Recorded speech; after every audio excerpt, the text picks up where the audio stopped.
Good morning student. मैं Amritesh sir Keshav classes में आपका स्वागत है। आज हम लोग पढ़ने वाले हैं हमारा पर्यावरण, जो क्लास 10 का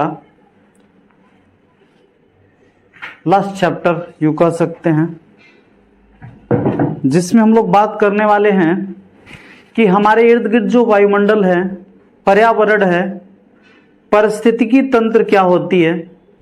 हम इसमें ये जानेंगे कि ओजोन परत किस प्रकार दैनिक जीवन को क्षति पहुंचा रहा है। ये भी हम देखने का प्रयास करेंगे कि आहार श्रृंखला क्या होती है, आहार जाल क्या होती है, और हम लोग किसे जैव निम्नीकरणीय पदार्थ मानेंगे और किसे जैव अनिम्नीकरणीय पदार्थ मानेंगे। देखिए, अक्सर हम लोग ये बात सुनते हैं कि आज का जो परिवेश है वो जीव जंतुओं के जीने लायक नहीं है। आज ज्यादा से ज्यादा जीव जंतुएं मर रहे हैं, यानी कई प्रजातियां तो विलुप्त होने के कगार पर हो गई है। आप सुने होंगे डायनासोर की बात हम लोग जब करते हैं तो उसके चित्र को देख पाते हैं, बाकी उसके वास्तविक हकीकत को नहीं देख पाते हैं। इसका तात्पर्य यह है कि उसके अनुकूल पर्यावरण नहीं रहा, वातावरण नहीं रहा। हम लोग ये भी देखते हैं कि बड़े बुजुर्ग जो कहते हैं पहले से कि वातावरण पहले जैसा नहीं है, बड़ा क्या है, गंदगी है, बहुत तापमान ज्यादा हो रहा है। सब क्या चीजें हैं, इन किन चीजों से वातावरण यानी पर्यावरण का निर्माण होता है, इसकी चर्चा आज हम लोग इस चैप्टर में करने वाले हैं। इसकी चर्चा हम लोग इस चैप्टर में करने वाले हैं। तो पहला इसमें हो जाता है, पहला जो हो जाता है वो ये जानने का प्रयास है कि हमारा पर्यावरण है क्या। यानी हम पर्यावरण शब्द से पहले से परिचित हैं। इस शब्द का प्रयोग हम लोग कहाँ, टेलीविजन पर, समाचार पत्रों में तथा हमारे आसपास के लोगों द्वारा प्रायः किया जाता है। बुजुर्ग ऐसा कहते हुए प्रतीत आते दिखाई देते हैं कि पर्यावरण या वातावरण नहीं रहा जैसा कि पहले था। दूसरे कहते हैं स्वस्थ पर्यावरण में ही काम करना सही होता है। तो पर्यावरणीय समस्याओं पर चर्चा के लिए विकसित एवं विकासशील देशों की एक वैश्विक सम्मेलन हुई, जिसे क्योटो प्रोटोकॉल या फिर पृथ्वी सम्मेलन के रूप में जाना गया। तो इसकी चर्चा इस चैप्टर में हम लोग करने वाले हैं। हम पर्यावरण का हमारे दैनिक जीवन पर क्या प्रभाव पड़ता है, इसकी भी चर्चा हम लोग करेंगे। तो इसमें हम लोग पहले समझेंगे कि परितंत्र क्या होता है, पर्यावरण में परितंत्र क्या होता है। परितंत्र जो होता है क्या होता है, देखिए परितंत्र क्या होता है आप जानिएगा, या पहले क्लास 9th में पढ़ चुके होंगे जैव घटक, और दूसरा हो जाता है अजैव घटक। जैव घटक एवं अजैव घटक के मिश्रित रूप को यानी सम्मिलित रूप को हम लोग क्या कहते हैं, परितंत्र के नाम से जानते हैं। हमारे पर्यावरण के, हमारे वातावरण के इर्द गिर्द के वे जैविक घटक और अजैविक घटक जो हमारे जीवन दिनचर्या को प्रभावित करते हैं, उसे हम क्या कहते हैं, परितंत्र कहते हैं। अब जैविक घटक में क्या आता है, जैविक घटक में हो जाता है पेड़ पौधा, वनस्पति, और हो जाता है जीव जंतु, जीव और जंतु। पेड़ पौधा और वनस्पति, जीव जंतु, इसमें जैविक क्रियाएं होती है, इसलिए इसे जैविक घटक के नाम से जाना जाता है। जबकि अजैव घटक के अंतर्गत क्या आता है, ताप, वर्षा, पहाड़, पठार, नदी, झरना, ये सब के सब किसके अंतर्गत आ जाते हैं, अजैविक घटक।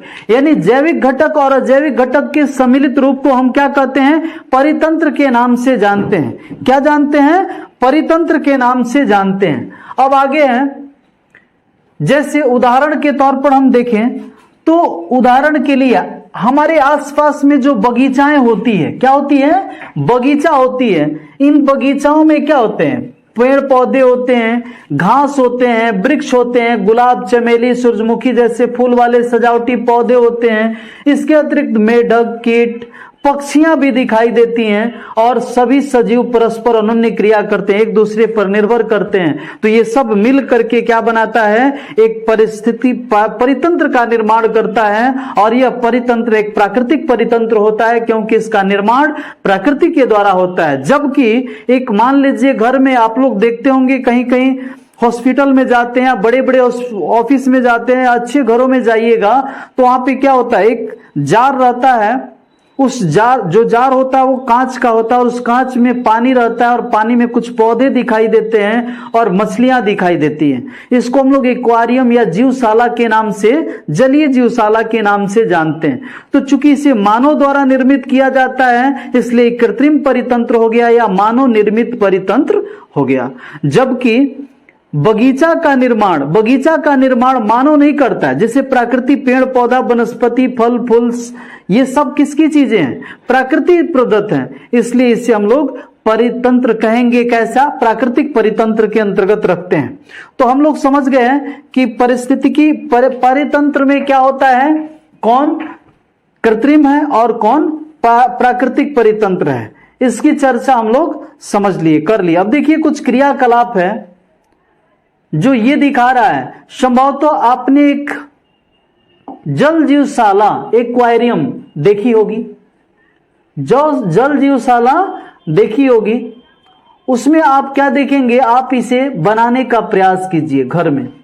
आप इसे घर में बनाने का प्रयास कीजिए तो आपको किन किन चीजों की जरूरत पड़ने वाली है।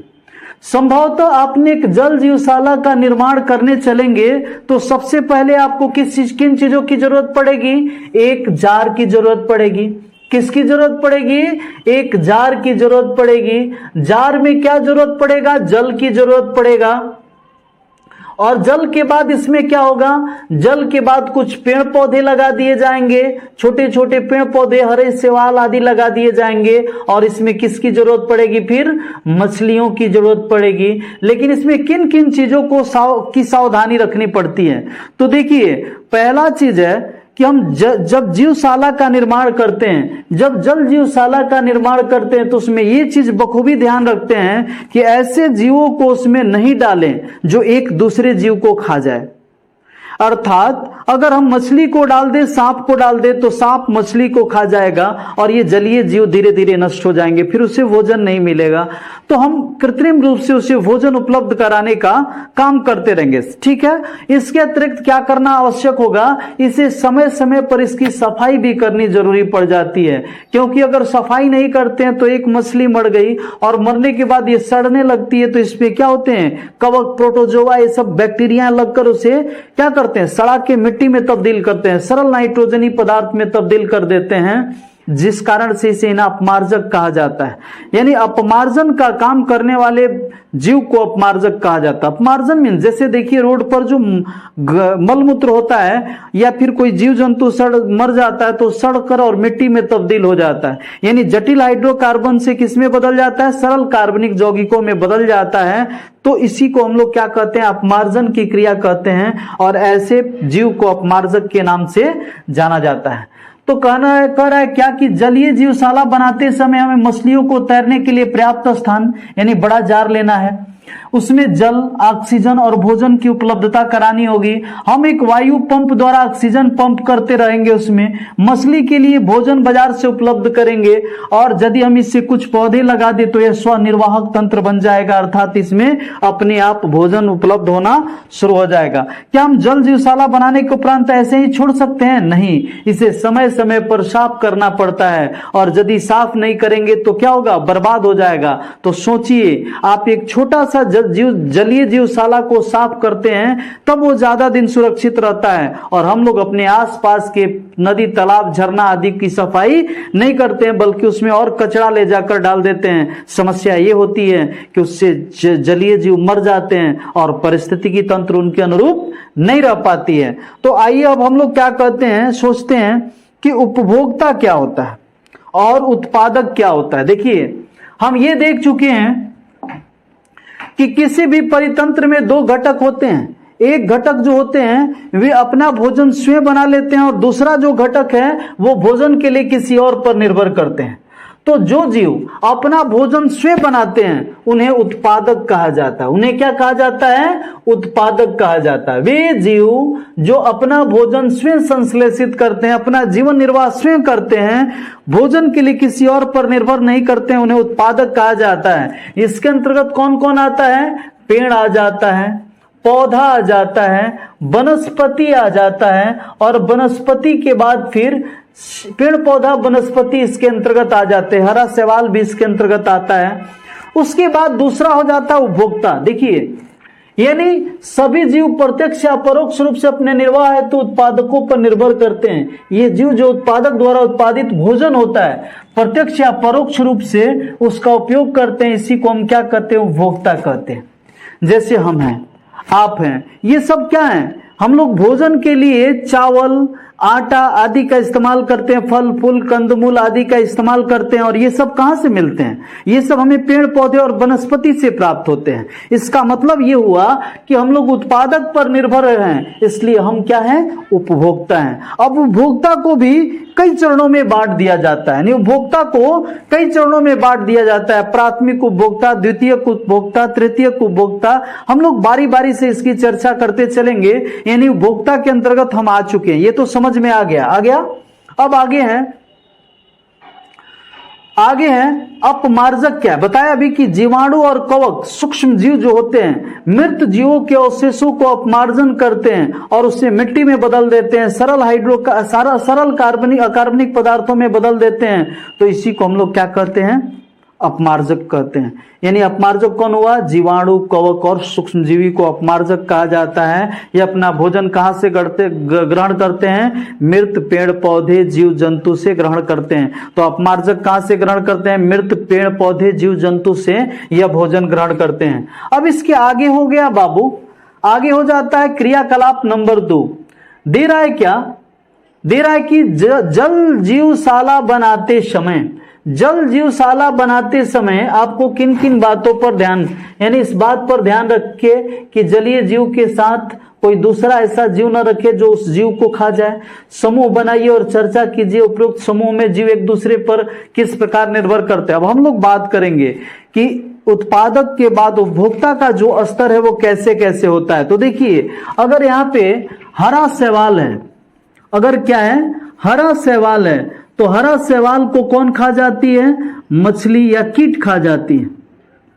मछली भी खा जाती है। और मछली को कौन खा गया? सांप खा गया। तो इस प्रकार से क्या हो गया? एक 3 चरणों की एक क्या बन गई? जलीय जीव का क्रम बन गया जो एक दूसरे पर निर्भर करते हैं। अब आगे क्या आप किसी ऐसे समूह का सबसे अधिक महत्व मानते हैं? यानी इसमें किसी एक समूह को आप सबसे अधिक महत्वपूर्ण मानते हैं? नहीं, सभी का होना अत्यंत आवश्यक है। तो परिस्थितिकी तंत्र में संतुलन बना रहता है। एक क्वेश्चन आता है कि अगर बाघों की संख्या बढ़ जाए तो क्या होगा? अगर बाघों की संख्या बढ़ जाएगी तो क्या करेगा? ये सारे शाकाहारी जीव को खा जाएगा, जिससे घास आदि की संख्या आदि बढ़ जाएगी, पेड़ पौधे वनस्पति बढ़ जाएंगे, सड़ेंगे, ह्यूमस बनाएंगे और उसके बाद ये क्या करेगा? पूरे पर्यावरण को दूषित कर देंगे। रोग की संख्या बढ़ेगी और आदमी मरना शुरू हो जाएगा। दूसरे शब्दों में क्या बाघों को क्या कर दिया जाए? कम कर दिया जाए। यानी बाघ एक हिंसक जीव है तो उसे बचाया क्यों जाता है? क्योंकि देखिए, बाघ अगर हिंसक जीव है फिर भी उसे अगर बचाया नहीं गया तो क्या होगा? शाकाहारी जीवों की संख्या बढ़ेगी और शाकाहारी जीव बढ़ेंगे तो पेड़ पौधे वनस्पति को चर के साफ कर देंगे, पृथ्वी नंगी हो जाएगी, यानी पेड़ पौधों से विहीन हो जाएगी। और जब वर्षा होगा तो मिट्टी का कटाव अधिक होगा और मिट्टी का कटाव जब होगा तो ये मिट्टी कटकर कहां जाएगी? नदी, तालाब, झरना में, जिससे जल संग्रहित क्षेत्र छिछला हो जाएगा। और इस प्रकार जब वर्षा होगी तो ये जल संग्रहण क्षेत्र छिछला होगा तो सारा पानी उड़ेल कर अपने क्षेत्रों में, यानी अपने बेसिन क्षेत्रों में कर देगा, जिस कारण से बाढ़ की स्थिति पुनः व्याप्त हो जाएगी। इसलिए जलीय बाघ मांसाहारी है फिर भी इसकी सुरक्षा करना हमारा परम कर्तव्य बनता है। अब देखिए, इसके आगे हम लोग बात करने वाले हैं आहार श्रृंखला क्या होती है। आहार श्रृंखला क्या होती है? देखिए, आहार श्रृंखला क्या होती है? देखिए, ये पौधा है, इन पौधा को कौन खाया? हिरण खा लिया। हिरण को कौन खा गया? बाघ खा गया। और बाघ जब रेत करेगा, बाघ खा लिया। और बाघ को कौन खा सकता है? चोंच मार के गिद्ध खा सकता है। इसके अतिरिक्त अब हम बात करें, ये घास है, इसको कौन खा गया? टेंडा खा गया। टेंडा को कौन खा गया? मेढक खा गया। मेढक को कौन खा गया? सांप खा गया। और सांप को गिद्ध या बाज खा जाता है।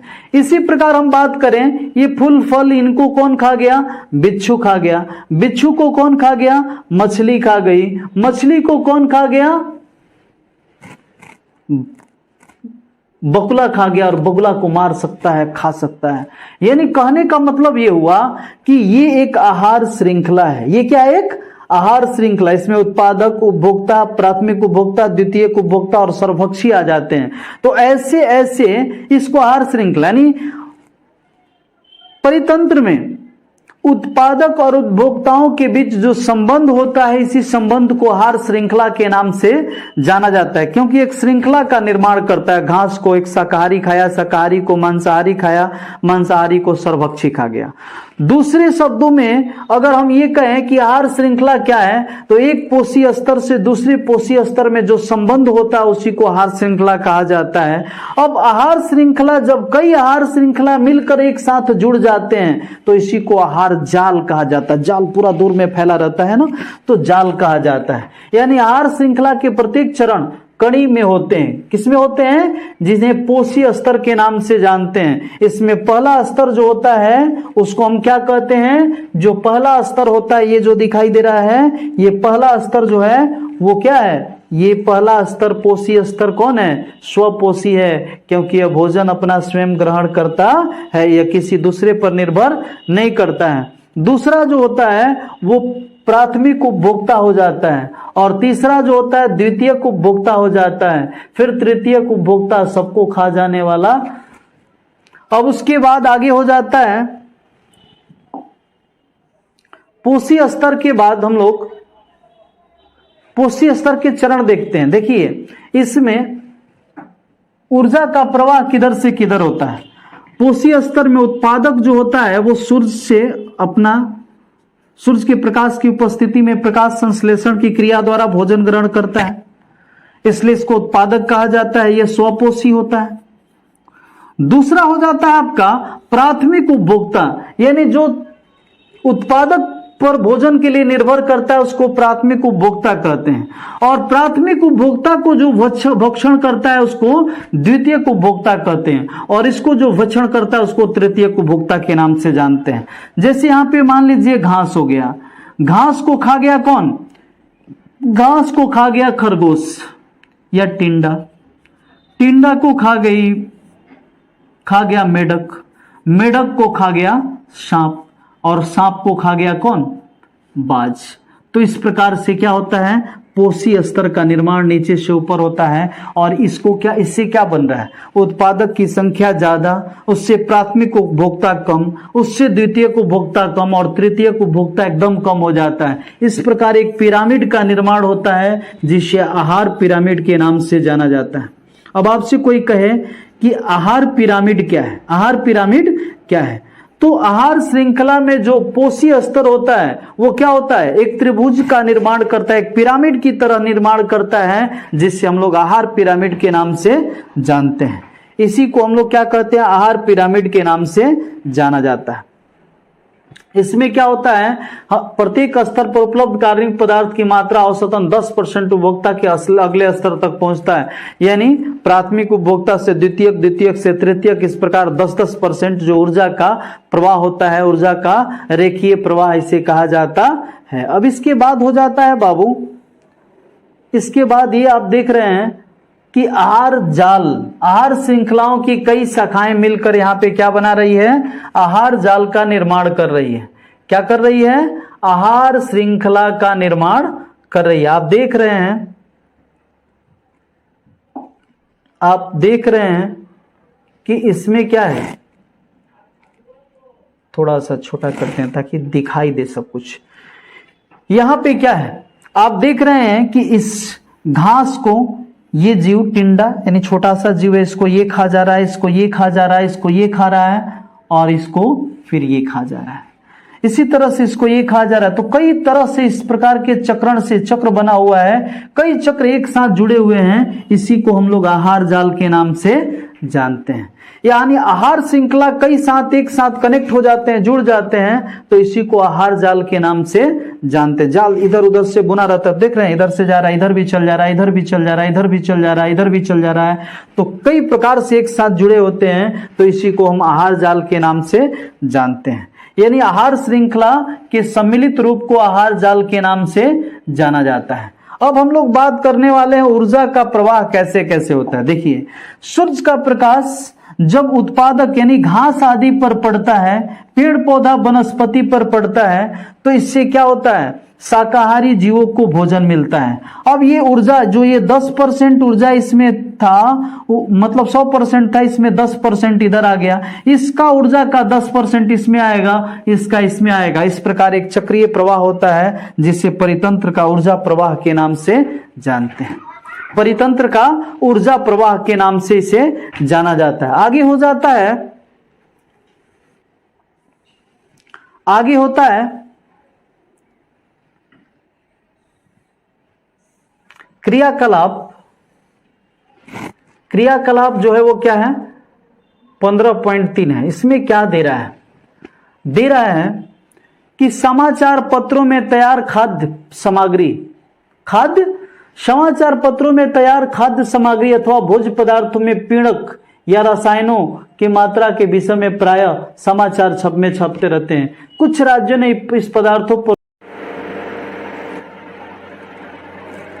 आगे है समाचार पत्रों में तैयार खाद्य सामग्री अथवा भोज्य पदार्थों में पीड़क रसायन का इस्तेमाल। तो आप समझ चुके हैं कि पीड़कनाशी का इस्तेमाल क्यों किया जाता है, क्योंकि इनमें कीड़े मकोड़े या फिर बैक्टीरिया शैवाल आदि न लग के उसे नष्ट करें, इसे बचाने के लिए। लेकिन इस पर रोक क्यों लगाया जा रहा है, क्योंकि इसका बुरा प्रभाव मानव जीवन पर भी पड़ता है, क्योंकि हानिकारक रसायन खाद्य पदार्थों में प्रवेश करके क्या करता है, उसे भी दूषित करने का काम करता है। आपके विचार में इन खाद्य पदार्थों को पीड़कनाशियों का स्रोत क्या है? खाद्य पदार्थों में पीड़कनाशियों का स्रोत क्या है? क्या पीड़कनाशी अन्य खाद्य स्रोतों के माध्यम से हमारे शरीर में पहुंच सकते हैं? हाँ, यानी खाद्य पदार्थ के अंदर जो ये प्रवेश करते हैं और प्रवेश करने के बाद क्या होते हैं, खाद्य पदार्थों का जब हम उपभोग करते हैं तो हमारे शरीर तक ये आसानी से पहुंच जाते हैं। आगे हैं, किन उपायों द्वारा शरीर में पीड़कनाशियों की मात्रा को कम की जा सकती है, चर्चा किया जाए। देखिए, इन पीड़कनाशियों की प्रभाव शरीर पर कम पड़े, इसके लिए हम लोग को क्या करना चाहिए, किसी खाद्य पदार्थ को खाने से पहले उसे अच्छा से धो देना चाहिए। अब आगे है, पोषी स्तर क्या है, अभी बताएं कि आहार श्रृंखला में प्रत्येक स्तर को जिसमें ऊर्जा का प्रवाह होता है पोषी स्तर कहा जाता है। प्रथम स्तर जो होता है वो उत्पादक होता है, फिर द्वितीय उपभोक्ता होता है, द्वितीयक उपभोक्ता, तृतीयक उपभोक्ता, इस प्रकार से आहार श्रृंखला का निर्माण करता है। कहता है आहार श्रृंखला का उदाहरण दीजिए, तो आप उदाहरण दे सकते हैं आसानी से।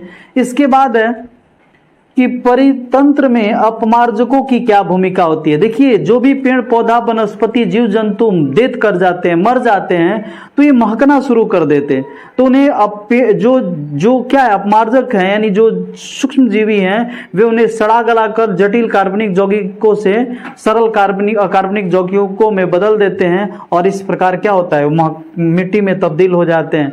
इसलिए अपमार्जकों का क्या होता है, परितंत्र में बहुत अग्रगण्य भूमिका होती है। अब आगे देखिए, इसके बाद है हमारा क्रियाकलाप पर्यावरण को किस प्रकार प्रभावित करता है। हमारा क्रियाकलाप पर्यावरण को काफी हद तक प्रभावित करता है। देखिए, आज जितनी तीव्र गति से जनसंख्या बढ़ रही है, इन जनसंख्या बढ़ने के साथ साथ हमारे पास क्या है, रहने के लिए आवास चाहिए, खाने के लिए खाद्य पदार्थ के लिए कृषि योग्य भूमि चाहिए।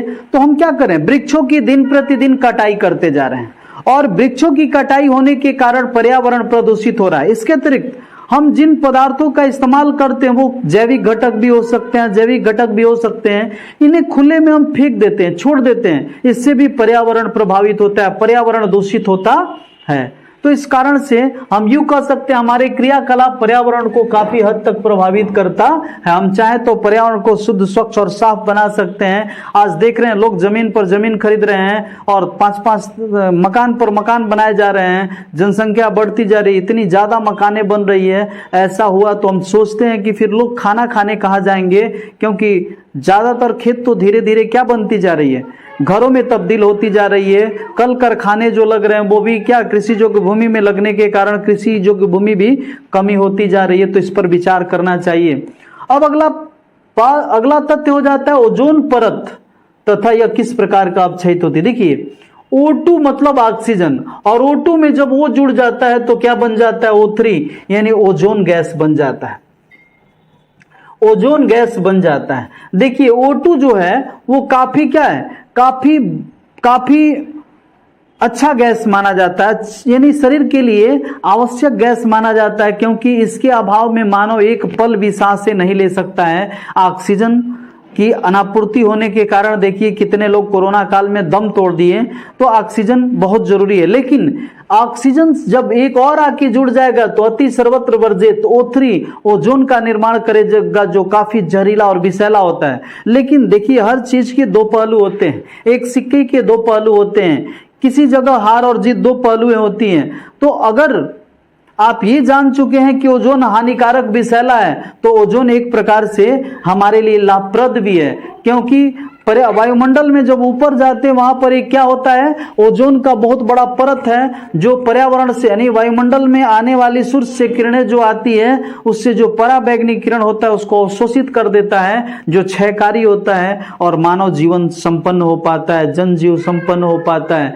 अगर O3 नहीं होता तो ये पराबैंगनी किरण सीधे धरती पर आता और पेड़ पौधा वनस्पति जीव जंतु सभी नष्ट हो जाते हैं। जो अंटार्कटिका के पास बर्फ है या ध्रुव आदि पर बर्फ है, हिमालय का बर्फ है, सब पिघल जाता है, पृथ्वी जलमग्न हो जाती है। पृथ्वी पर लगभग 22 फीट जल भर जाता, अगर सारा बर्फ पिघल जाता तो लोग जी नहीं पाता। तो इसलिए ओजोन का क्षय होना हमारे लिए सही नहीं है। अब ओजोन क्षय का कारण क्या हो सकता है? देखिए हम दिन प्रतिदिन एसी, फ्रिज या फिर जो ये गाज वाला आता है बर्थडे पार्टी आदि में लोग करते हैं, सबका इस्तेमाल नहीं करना चाहिए, क्योंकि ये सब एरोसोल होते हैं, इनसे CFC निकलता है। क्या निकलता है? CFC यानी क्लोरोफ्लोरोकार्बन निकलता है, और क्लोरोफ्लोरोकार्बन जो होता है सीधे जाकर के ऑक्सीजन O3 को तोड़कर O2 में तब्दील कर देता है, जिससे ऑक्सीजन तो नीचे मिलने लगती है, लेकिन ओजोन परत धीरे धीरे पतला होते जा रहा है, कहीं कहीं पतला होते जा रहा है, तो इसी को ओजोन छिद्र के नाम से जानते हैं। तो ओजोन छिद्र का मतलब ये नहीं कि छेद हो गया, यानी पतला जब होगा तो ये ओजोन पराबैंगनी किरणों को क्या करेगा, छानने में असमर्थ हो जाएगा और सीधे सीधे ये पृथ्वी पर आने लगेगी, जिससे जनजीवन अस्त व्यस्त हो जाएगा, पेड़ पौधे वनस्पति सब समाप्त हो जाएंगे। आज इसी का देन है कि गर्मी कुछ ज्यादा कम आ रहा है, अल्प मात्रा में आ रहा है, यानी इस कारण से उष्णता अधिक दिखाई देती है, गर्मी ज्यादा पड़ता है। गर्मी के साथ साथ आजकल स्किन कैंसर की जो बीमारियां आ रही है, स्किन कैंसर जो हो रहा है, तो इसका मूल कारण क्या है? क्योंकि जो पर्यावरण है, जो वातावरण है, उसमें ओजोन परत जो है उसमें छिद्र हो चुकी है। अब इसके बाद हम लोग बात करने वाले हैं देखिए 1980 के वायुमंडल में ओजोन की मात्रा में तीव्रता से गिरावट आने लगी है। 1980 से पहले हम ज्यादातर युद्धक टैंक आदि का निर्माण करते थे, उनका विस्फोट कराते थे, CFC की मात्रा बढ़ती थी, लेकिन धीरे धीरे लोगों को एहसास हुआ, आभास हुआ कि ऐसा करने से पर्यावरण दूषित हो रहा है, तो लोग धीरे धीरे संभलना शुरू हुए। 1980 के बाद क्या हुआ? 1980 के बाद थोड़ा सा स्थिति संभला और कई प्रकार के सम्मेलनें किया गया, पृथ्वी सम्मेलन हो गया, क्योटो प्रोटोकॉल सम्मेलन हुआ, ताकि ज्यादा से ज्यादा CFC उत्पादित करने वाले CFC गैस को उत्पादित करने वाले वस्तुओं को क्या किया जाए, उत्पादन पर प्रतिबंध लगाया जाए, रोक लगाया जाए, जिससे 1980 ईस्वी के बाद कुछ इसमें इसके उत्पादन इस प्रकार 1980 में 1980 ईस्वी में वायुमंडल में ओजोन की मात्रा में तीव्रता से गिरावट आने लगी है, क्लोरोफ्लोरोकार्बन CFC के अत्यधिक संश्लेषण से। इसलिए हमें इस पर प्रतिबंध यानी एसी फ्रिज का ज्यादा से ज्यादा इस्तेमाल नहीं करने का सुझाव सबको देना चाहिए। पुस्तकालय, इंटरनेट अथवा समाचार पत्रों से पता लगाइए कि कौन रसायन ओजोन परत के अवक्षय का कारण है। तो कौन है? CFC, क्लोरोफ्लोरोकार्बन और फ्लोरोकार्बन। पता लगाइए कि इन पदार्थों के उत्पादन उत्सर्जन के नियमन संबंधी कानून ओजोन क्षरण कम करने में कितने सफल रहे हैं। देखिए इसको रोकने के लिए जो कानून बना उससे काफी हद तक ओजोन परत की छिद्रता में गिरावट आई है, लेकिन फिर भी ये गिरावट काफी नहीं है, क्योंकि इससे भविष्य जो है अधर में दिखाई दे रहा है, मानव जनजीवन अधर में दिखाई दे रहा है। अब हम लोग बात करने वाले इस चैप्टर में कचरा प्रबंधन क्या होता है। देखिए, जब हम अपनी दैनिक गतिविधि करते हैं उसमें कई वस्तुओं का इस्तेमाल करते हैं, और इस्तेमाल करने के बाद कुछ ऐसी वस्तुएं होती हैं जिनका इस्तेमाल नहीं करना होता है, और उस वही वस्तु जो होती है वे क्या कही जाती है, अपशिष्ट कही जाती है, कचरा कही जाती है। ठीक है, तो कचरा जो होता है क्या होता है, कचरा जो होता है, जैसे हम लोग क्या करते हैं, बादाम खाते हैं और बादाम के छिलके फेंक देते हैं, सब्जी बनाते समय सब्जी के छिलके फेंकते हैं, घर में अगर धान आता है, धान से चावल बनता है तो उसकी भूसा निकलती है, ये सब अपशिष्ट पदार्थ होते हैं। मवेशी रखते हैं उससे गोबर निकलता है, मल मूत्र निकलता है, सब अपशिष्ट होता है। यानी अपशिष्ट जो होता है कचरा होता है, खराब पदार्थ होता है। लेकिन इसका प्रबंधन का मतलब क्या, प्रबंधन का मतलब सही इस्तेमाल, यानी अपशिष्ट पदार्थों का समुचित इस्तेमाल, विवेकपूर्ण तरीके से इस्तेमाल, प्रबंधन कर देना, इस्तेमाल निपटान कर देना ही प्रबंधन कहा जाता है। अगर हम खुले में शौच करते तो रोगों की संख्या बढ़ती। आज क्या है, लैट्रिन बाथरूम सब घर में शौचालय बन गया, और शौचालय बनने के कारण रोगों की संख्या कम हो गई है।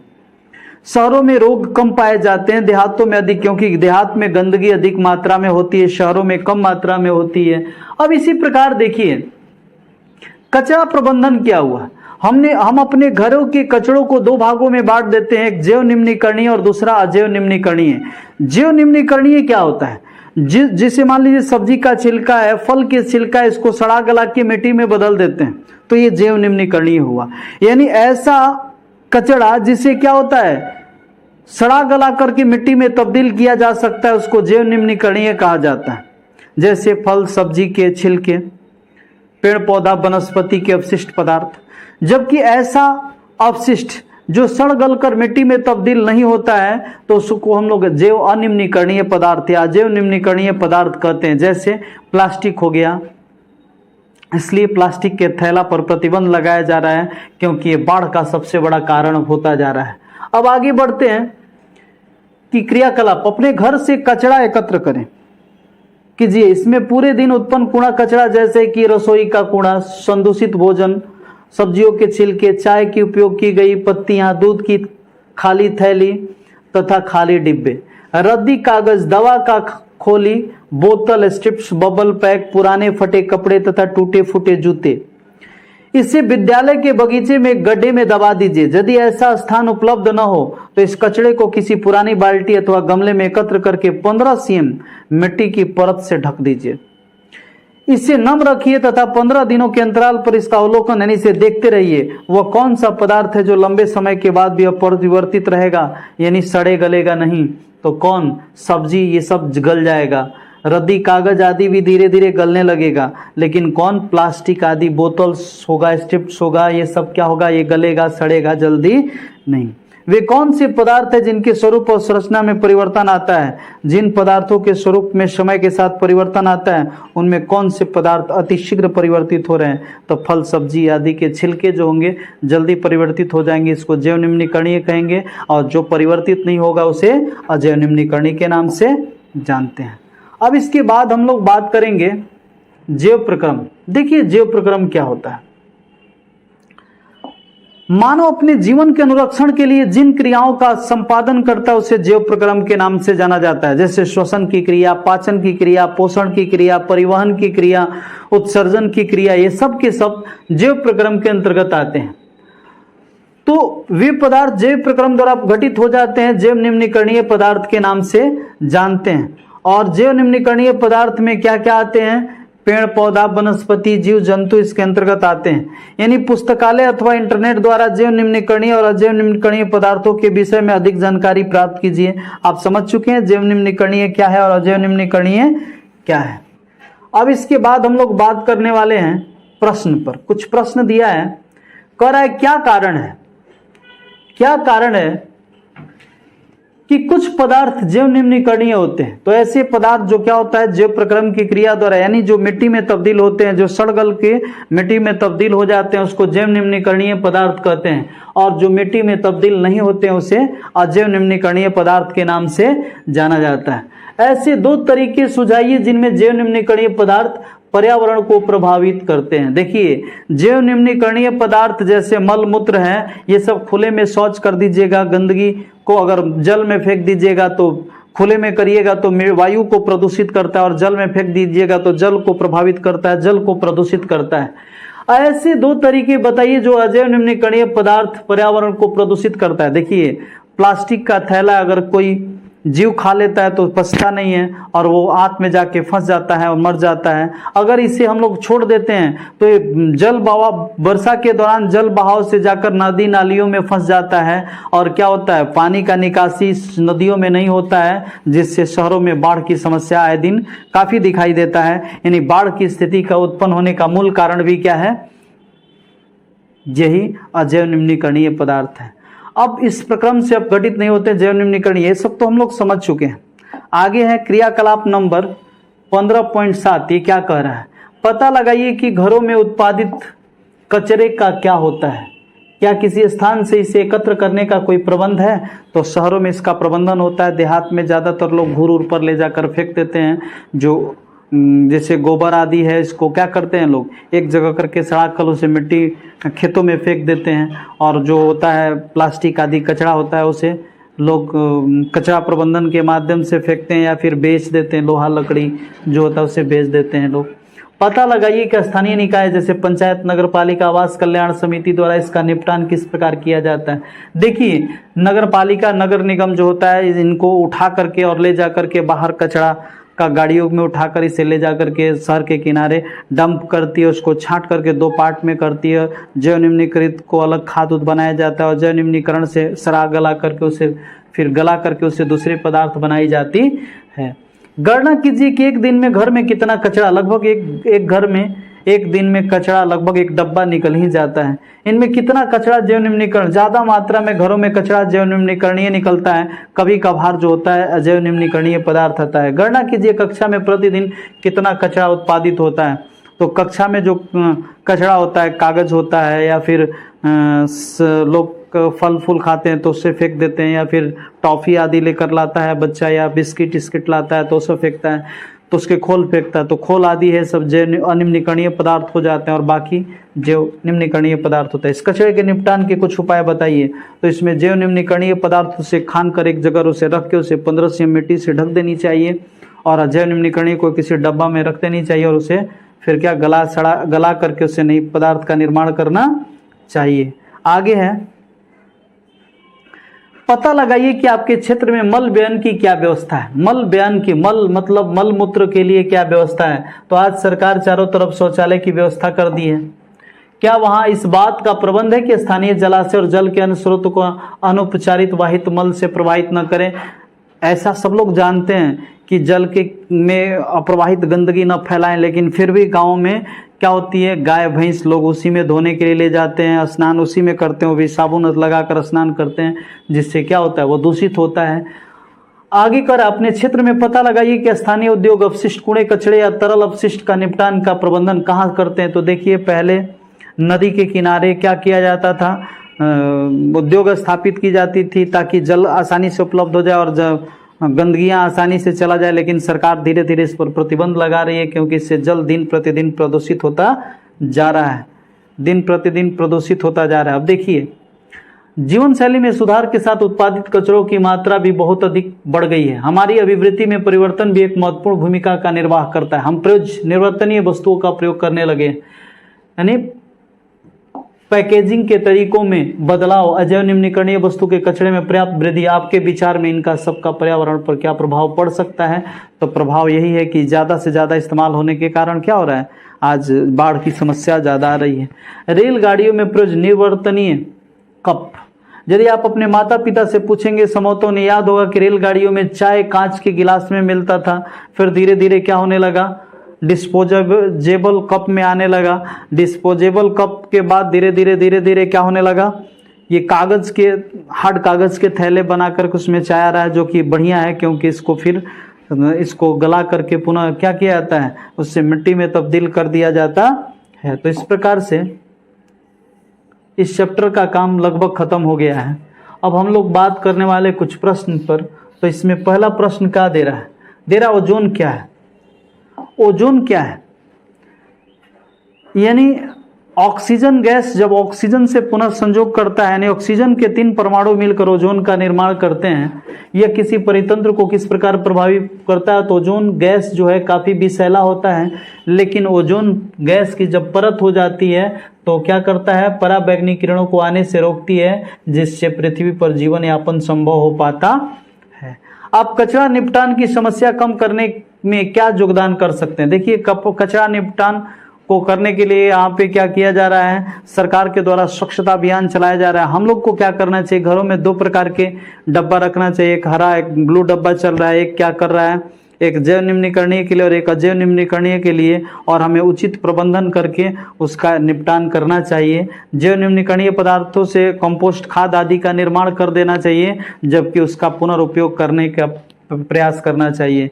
आपने क्या सीखा, परितंत्र के विभिन्न घटक अनन्य से आश्रित होते हैं। हाँ, परितंत्र में जो भी घटक होते हैं एक दूसरे पर निर्भर करते हैं। उत्पादक सूर्य से प्राप्त ऊर्जा को परितंत्र के अन्य सदस्यों को उपलब्ध कराते हैं। हाँ, 10% हर एक पार्ट में जाता है, एक पोषी स्तर से दूसरे पोषी स्तर में। जब हम एक पोषी स्तर से दूसरे पोषी स्तर पर जाते हैं तो ऊर्जा का ह्रास होता है। आहार श्रृंखला में पोषी स्तर को सीमित कर देता है, इसलिए आहार श्रृंखला में धीरे धीरे क्या होता है, स्तरें कम हो जाती है, लास्ट जो होता है उनकी संख्या काफी कम होती है। अब देखिए, मानव की गतिविधियों का पर्यावरण पर समाघात होता है। हाँ, समाघात होता है, तभी तो पर्यावरण प्रदूषित हो रहा है। CFC जैसे रसायनों ने ओजोन परत के नुकसान पहुंचा है, क्योंकि ओजोन परत सूर्य से आने वाली पराबैंगनी विकिरणों को सुरक्षा प्रदान करता है और इसकी क्षति से पर्यावरण को नुकसान कहता है। CFC जैसे रसायन ओजोन परत को नुकसान पहुंचा, क्योंकि ओजोन परत सूर्य से आने वाली पराबैंगनी को सुरक्षा प्रदान करता है, अतः इसकी क्षति से पर्यावरण को नुकसान पहुंचता है। हमारे द्वारा उत्पादित कचरा जैव निम्नीकरणीय अथवा जैव निम्नीकरणीय हो सकता है। हमारे द्वारा उत्पादित कचरे का निपटान एक गंभीर पर्यावरणीय समस्या है। यही समस्या का निदान कर ले तो हम प्रदूषण की समस्या से बच सकते हैं। अब आगे है, निम्न में से कौन समूह में केवल जैव निम्नीकरणीय पदार्थ है। देखिए, घास, पुष्प और चमड़ा, घास, लकड़ी और प्लास्टिक। तो प्लास्टिक तो नहीं हो सकता है। फल, छिलके, केक, नींबू का रस, ये तीनों के तीनों क्या है, जैव निम्नीकरणीय। इसमें चमड़ा जैव निम्नीकरणीय नहीं था। आगे फिर है, निम्न में से कौन आहार श्रृंखला का निर्माण कर रहा है। घास, बकरी, बकरी को कौन खा गया, मानव। तो इस प्रकार से बी आंसर आपका सही होने वाला है। दूसरा के बाद क्वेश्चन आ जाता है तीसरा क्वेश्चन जो दे रहा है वो क्या दे रहा है, क्वेश्चन दे रहा है, निम्न में से कौन पर्यावरण मित्र व्यवहार कहलाते हैं। बाजार जाते समय सामान के लिए कपड़े का थैला अगर ले जाते हैं, इसका मतलब है आप प्लास्टिक के थैले का बहिष्कार कर रहे हैं, तो आप पर्यावरण मित्र कहलाने के योग्य हैं। कार्य समाप्त हो जाने पर लाइट, बल्ब या पंखे का स्विच बंद कर देते हैं, तो भी आप पर्यावरण मित्र हैं। माँ द्वारा स्कूटर से विद्यालय छोड़ने के बजाय तुम्हारा विद्यालय पैदल चल जाना, यह भी पर्यावरण मित्र का काम है। यानी सभी के सभी पर्यावरण मित्र का काम होता है, जो पर्यावरण को प्रदूषित होने से बचाता है।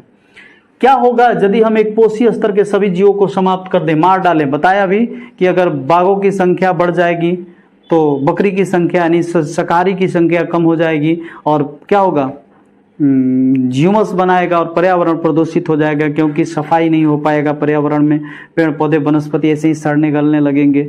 जबकि बाघों की संख्या अगर घट जाए तो क्या होगा, तो भी शाकाहारी जीवों की संख्या बढ़ जाएगी, और शाकाहारी जीव क्या करेंगे, पूरा पेड़ पौधे वनस्पति को चर जाएंगे, पृथ्वी नंगी हो जाएगी, जिससे मिट्टी कटाव अधिक होगा, बाढ़ समस्या आ जाएगा। क्या किसी पोषी स्तर के सभी सदस्यों को हटाने का प्रभाव भिन्न स्तरों पर पड़ेगा। हाँ, एक पोषी स्तर, मान लीजिए उत्पादक हट गया तो उपभोक्ता सारे मर जाएंगे, क्योंकि उत्पादक नहीं होने पर भोजन कहाँ से उपलब्ध होगा। जैविक आवर्धन क्या है, परितंत्र के विभिन्न स्तरों में जैविक आवर्धन क्या होता है। देखिए, हम कीटनाशक दवाओं का इस्तेमाल करते हैं पौधे के उत्पादन में, ये क्या होते हैं, DDT, ये सब क्या होता है, जहरीला पदार्थ होता है। पौधों के साथ साथ फलों फूलों के माध्यम से हमारे शरीर में जाता है और शरीर को हार्म करता है, हानिकारक प्रभाव डालता है। तो इसी को हम लोग क्या कहते हैं, इसको कहते हैं कि इसी को जैविक आवर्धन के नाम से जाना जाता है। जैविक आवर्धन को रोकने के लिए कई राज्य पीड़कनाशक दवाओं के छिड़काव पर प्रतिबंध लगा दिया है। यदि हमारे द्वारा उत्पादित सारा कचरा जैव निम्नीकरणीय हो तो क्या हमारे पर्यावरण पर कोई प्रभाव नहीं पड़ेगा? हाँ, पड़ेगा। अगर जैव निम्नीकरणीय भी है और उसका सही निपटान नहीं किया जाए, उसे जहाँ तहाँ फेंक दिया जाए, तो उससे ह्यूमस बन के पूरे पर्यावरण को प्रभावित करेगा। इसका मतलब है कि कचरा का उचित प्रबंधन हर परिस्थिति में जरूरी है। ओजोन परत की क्षति हमारे लिए चिंता के विषय क्यों है? अभी बताया कि ओजोन परत पर्यावरण सूर्य से आने वाली पराबैंगनी किरणों को शोषित करके हमें सुरक्षा प्रदान करता है, अर्थात पृथ्वी के लिए कवच का काम करता है। अतः ओजोन परत की क्षति से पृथ्वी का कवच खत्म हो जाएगा, जिससे जनजीवन यानी पेड़ पौधा वनस्पति जीव जंतु नष्ट हो जाएंगे, जो पर्यावरण के लिए सही नहीं रहेगा। इस प्रकार से ये चैप्टर समाप्त हुआ। लाइक सब्सक्राइब कीजिए और इसे अपने दोस्तों में शेयर भी कीजिए।